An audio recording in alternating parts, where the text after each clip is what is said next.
আচ্ছা, ভিডিও শুরুতে আমি লাইভ একটা পেমেন্ট প্রুফ দেখাই আপনাদের। এই দেখেন, এখানে 28টা টিআরএক্স পাইছি আমি একদম ফ্রিতে। বিশ্বাস করেন, একদম ফ্রিতে। এটা ইনস্ট্যান্টলি পাইছি।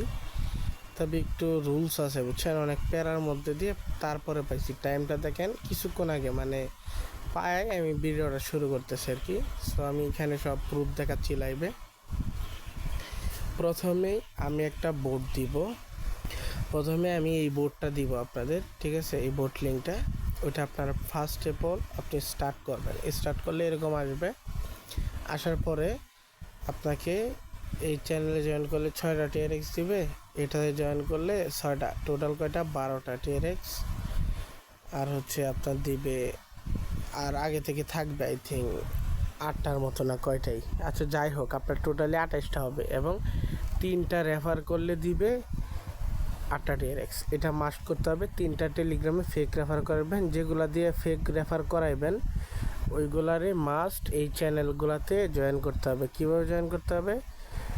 মানে করে দেন হচ্ছে যে মাই টাস্ক লিখে সার্চ দিবেন, তখন চ্যানেলগুলো শো করবে আর কি, ঠিক আছে? এরকমভাবে দেন জয়েন করলে আপনার কমপ্লিট হয়ে যাবে। 3টা আইডির ভিতরে যেগুলাতে রেফার করবেন, জয়েন করবেন, কমপ্লিট হয়ে যাবে। হয়ে যাওয়ার পরে তখন আপনি কি করবেন? এখানে আপনার মাই ট্যাক্সে ক্লিক করবেন। এই দেখেন, আমি কমপ্লিট করছিলাম না, দেন পরে কমপ্লিট একটা করছিলাম, এই যে কংগ্রাচুলেশন, একটা হয়েছে, 2টা হয়েছে, দেন 3টার মাথায় কিন্তু আমার 8টা টিআরএক্স দিয়ে দিছে, ঠিক আছে? দিয়ে দেওয়ার পরে আমার অ্যাকাউন্টে কিন্তু 28টা টিআরএক্স হয়েছে। হওয়ার পরে মানে আমি মাই ট্যাক্সে যখন ক্লিক করলাম, কংগ্রাচুলেশন এরকম আসছে আর কি। দেন উইথড্রয়াল বাটন আছে, এখানে উইথড্রয়াল বাটনে ক্লিক করবেন। দেন বলবে প্লিজ মানে contact customer service to withdraw your fund, ঠিক আছে? দেন আমি এই ডিরেক্ট এই আইডিতে গেলাম। যাওয়ার পরে হাই লিখে আমি স্ক্রিনশটগুলো পাঠাইলাম আর কি।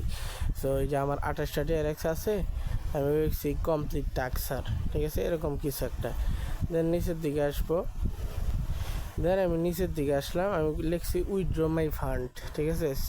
পরে সে মেসেজ দিল যে আমি টাস্কগুলো কমপ্লিট করতে পারলে দেন 28টা টিআরএক্স উইথড্র করতে পারবো। এইখানে আমি একটা রেজিস্ট্রেশন করার জন্য, সো এই সাইটটাতে যাই আমি একটা রেজিস্ট্রেশন করলাম। এটা একটা বেটিং সাইট। দেন এইখানে সাইডের ইউআইডি এবং হচ্ছে একটা স্ক্রিনশট প্রোফাইল পেজ থেকে আপলোড করতে বলবে, আপলোড করবেন। দেন তারা বলবে হচ্ছে আপনার এইখানে টিআরএক্স অ্যাড্রেসটা অ্যাক্টিভ করার জন্য। সো টিআরএক্সের অ্যাড্রেসটা অ্যাক্টিভ করার কীভাবে করতে হবে ওইটা বলেই দিবে। জাস্ট অ্যাক্টিভে ক্লিক করবেন, দেন অ্যাড অ্যাড্রেসে ক্লিক করে এখানে এখানে যখন ক্লিক করবেন তখন এরকম অপশন আসবে, যে এরকম এখানে যখন ক্লিক করবেন এরকম অপশন আসবে। সো আপনার অ্যাড্রেসটা আগে দিয়ে নেবেন, ঠিক আছে? আপনার ট্রাস্ট ওয়ালেট যে অ্যাড্রেসটা অ্যাড করবেন ওই অ্যাড্রেসটা আগে এইখানে অ্যাড করে নেবেন, দেন অ্যাক্টিভ অ্যাড্রেসে ক্লিক করবেন, ঠিক আছে? দেন অ্যামাউন্টটা দেখেন টিআরএক্সের 1 সেন্ট সম পরিমাণ টিআরএক্স এখানে যত আছে সেম অ্যামাউন্টের টিআরএক্স আপনি সেম অ্যামাউন্টের টিআরএক্সটা এখান থেকে কপি করে সেন্ড করে দিবেন এই অ্যাড্রেসে, ঠিক আছে? এইখানে যে অ্যাড্রেসটা দিবে সেন্ড করার পরে দেন অ্যাক্টিভেশন কমপ্লিট, এখানে ক্লিক করলেই রিফ্রেশ মারবেন, এটা অ্যাক্টিভ হয়ে যাবে। দেন অ্যাক্টিভ হয়ে গেলে এরকম শো করবে। আপনি একটা স্ক্রিনশট নেবেন, অ্যাড্রেসটা ক্লিক করলে নিচের দিকে এখানে শো করবে যে অ্যাক্টিভেট অ্যাড্রেস, এখানে শো করবে। দেন এই স্ক্রিনশটটা যখন আপনি তারে দিবেন, লিখবেন অ্যাক্টিভেট ডান। দেন সে বলবে dear member I will check, মানে সে চেক করবে। দেন বলবে আপনার মানে টেলিগ্রামের আইডিটা দিতে, ইউজার আইডি। সো টেলিগ্রামে ইউজার আইডি কীভাবে বার করবেন ওটা আমি বলে দিচ্ছি। টেলিগ্রামে ইউজার আইডি বার করার জন্য এই বোর্ডটাতে আসবেন, এখানে দেখেন ইউজার আইডি এক্সবোর্ড। সো মানে ইউজার আইডি বোর্ড সার্চ দিলে টেলিগ্রামে অহরহ আসবে। দেন হচ্ছে এখানে স্ল্যাশ আইডি লিখবেন, আপনার ইউজার আইডিটা চলে আসবে। দেন এটা কপি করে তারে দিয়ে দিই। সো দেন হচ্ছে আমি কপি করে তারে হচ্ছে এই যে টিজিআইডি লিখে এটা আমি দিয়ে দিছি, চেক লিখছি। মানে সে কিছুক্ষণ পরে রিপ্লাই দিছে। পরে আমারা বলছে যে কংগ্রাচুলেশনস, আমি 28টা টিআরএক্স পাইছি আমার ওয়ালেটটা চেক করার জন্য। সো দেন আমি আমার ওয়ালেটটা চেক করে দেখি আমাকে তারা সত্যি 28টা টিআরএক্স এখান থেকে কিন্তু দিয়ে দিছে, ঠিক আছে? সো এইটুকুই হচ্ছে কাজ, 28টা টিআরএক্স দিয়ে দিছে।